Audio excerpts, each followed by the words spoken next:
JPSC मुख्य परीक्षा की तैयारी के लिए जो भी अभ्यर्थी लगातार अध्ययनरत हैं और जिन्हें मुख्य परीक्षा में शामिल होना है, उनके लिए जो सिलेबस है उसमें अनेक विषयों का अध्ययन आपके लिए ज़रूरी हो गया है। तो पेपर 4 जो है, जिसमें आपको भारतीय राज्य व्यवस्था, सुशासन और लोक प्रशासन इत्यादि पढ़ना है, तो उसके प्रथम हिस्से में, पेपर 4 के ही प्रथम हिस्से में, जिसमें आपको मौलिक अधिकार, मौलिक कर्तव्य और संविधान से संबंधित राज्य के नीति निर्देशक तत्वों और बहुत सारे शीर्षकों का अध्ययन करना है।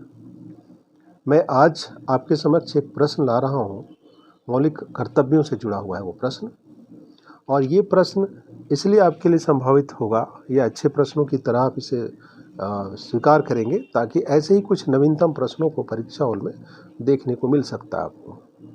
तो पहले प्रश्न को ध्यान से सुनेंगे और उसके बाद उसके उत्तर की रूपरेखा मैं बताऊंगा और कैसे व्याख्या होनी चाहिए, किन बिंदुओं पर बात होनी चाहिए और आप कैसे अपनी बात को प्रस्तुति और प्रभावपूर्ण तरीके से प्रस्तुत करेंगे, इसे ही आपको ध्यान से सुनना है।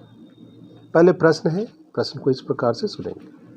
प्रश्न है कि एक लोकतंत्र को तभी सफल और जीवंत माना जा सकता है जब उसके नागरिक शासन में सक्रिय भाग लेने और देश के सर्वोत्तम हित के लिए जिम्मेवारियां संभालने हेतु तैयार हो। एक कथन है। इस कथन के आलोक में मौलिक कर्तव्यों के महत्व को रेखांकित करें, है ना। प्रश्न को आप फिर से एक बार सुन लें। एक लोकतंत्र को तभी सफल और जीवंत माना जा सकता है जब उसके नागरिक शासन में सक्रिय भाग लेने और देश के सर्वोत्तम हित के लिए जिम्मेवारियां उठाने को हेतु तैयार हो। तो इस कथन के आलोक में आपको मौलिक कर्तव्यों के महत्व को रेखांकित करना है। तो पूरी के पूरे प्रश्न के जवाब 3 या 4 खंडों में आपको प्रस्तुत करना है। प्रथम हिस्से में आपको भूमिका लिखनी है, वो आप इस तरीके से लिखेंगे। प्रसिद्ध विचारक कैटलिन के अनुसार नागरिकता का आशय किसी व्यक्ति की वह वैधानिक स्थिति है जिसके कारण वह राजनीतिक रूप से संगठित समाज की सदस्यता प्राप्त कर विभिन्न राजनीतिक एवं सामाजिक अधिकार को प्राप्त करता है। जब व्यक्ति को राज्य की नागरिकता प्राप्त हो जाती है तो उसके बेहतर निर्वहन के लिए मौलिक अधिकारों की आवश्यकता पड़ती है। वहीं राज्य भी नागरिकों से अपेक्षा करता है कि वह व्यवस्था को सुचारू रूप से संचालित करने के लिए मौलिक कर्तव्यों का भी निर्वहन करे। ये बातें आपको भूमिका के संदर्भ में लिखनी है।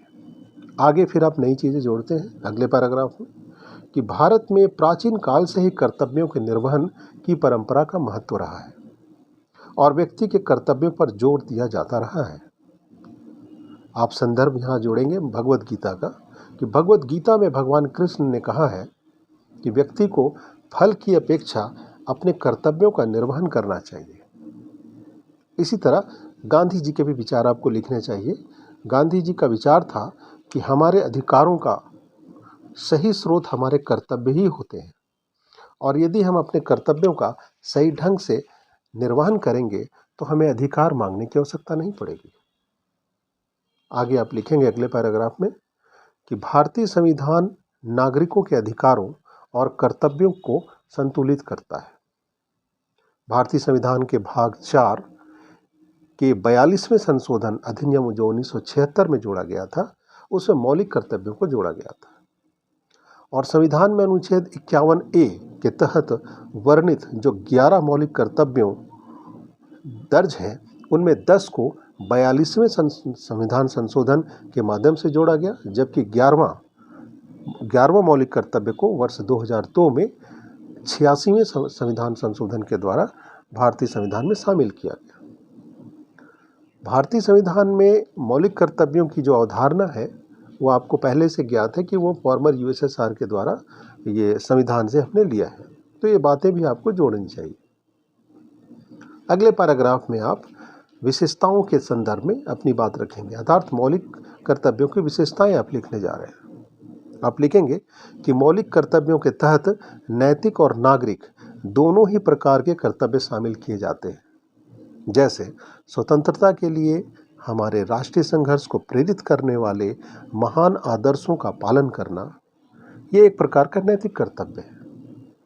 उसी तरीके से संविधान का पालन करना, उसके आदर्शों का, संस्थाओं का, राष्ट्रध्वज का आदर करना और राष्ट्रीय गान का आदर करना, ये नागरिक कर्तव्य है।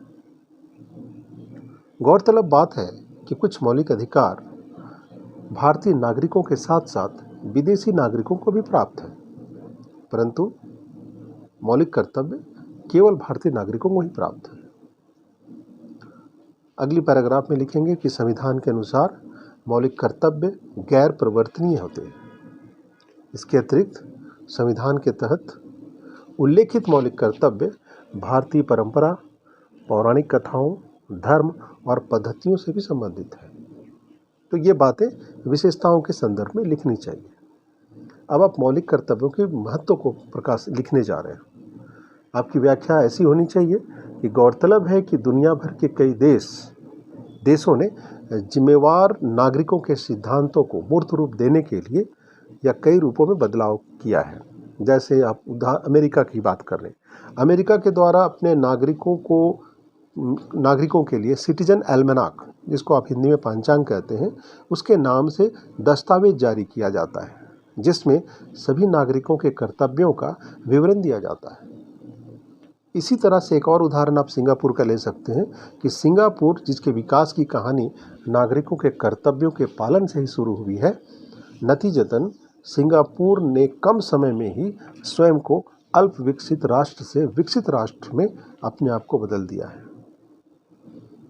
अर्थात आप अगले पैराग्राफ में नई बात जोड़ते हैं कि मौलिक कर्तव्य देश के नागरिकों के लिए एक प्रकार का सचेतक का कार्य करता है। गौरतलब है कि नागरिकों को अपने देश और अन्य नागरिकों के प्रति उनके कर्तव्यों के बारे में ज्ञात तो होना ही चाहिए, जानकारी होनी चाहिए। तो मौलिक कर्तव्य की बात चल रही है, तो आप लिखते हैं, आप कंक्लूजन की ओर हम लोग बढ़ रहे हैं कि मौलिक कर्तव्य राष्ट्र के प्रति अनुशासन और प्रतिबद्धता की भावना को बढ़ावा देने के साथ साथ नागरिकों की सक्रिय भागीदारी सुनिश्चित कर राष्ट्रीय लक्ष्यों को प्राप्त करने में मदद करता है। इसके बाद आप निष्कर्ष पर आ जाते हैं। आपके निष्कर्ष में लिखा जाना चाहिए कि गैर परिवर्तनीय होने के बावजूद भी मौलिक कर्तव्यों की अवधारणा भारत जैसे लोकतांत्रिक राष्ट्रों के लिए महत्वपूर्ण है। निसंदेह एक लोकतंत्र को तभी जीवंत कहा जा सकता या जीवंत नहीं कहा जा सकता जब तक उसके नागरिक शासन में सक्रिय भाग लेने और देश के सर्वोत्तम हित के लिए जिम्मेवारियां संभालने के लिए तैयार न हो। तो ये बातें लिख करके आप अपनी बात को पूर्ण विराम कर सकते हैं, अर्थात अपनी व्याख्या, आज आपकी सारगर्भित व्याख्या प्रस्तुत हो गई। इतनी व्याख्या यदि आप प्रस्तुत करते हैं तो परीक्षक को एक पूरी तरह से एक कलेवर में पूरी जानकारियाँ मिल जाती हैं। तो आज मैंने आपको राज्य व्यवस्था से संबंधित एक प्रश्न का उत्तर की रूपरेखा बताई। यदि आपको मेरा वीडियो पसंद आया तो आप इसे लाइक करें, सब्सक्राइब करें, अपने मित्रों के साथ साझा करें। बहुत जल्दी मैं फिर किसी नए विषय के किसी प्रश्न के साथ उपलब्ध रहूँगा। तब तक के लिए धन्यवाद।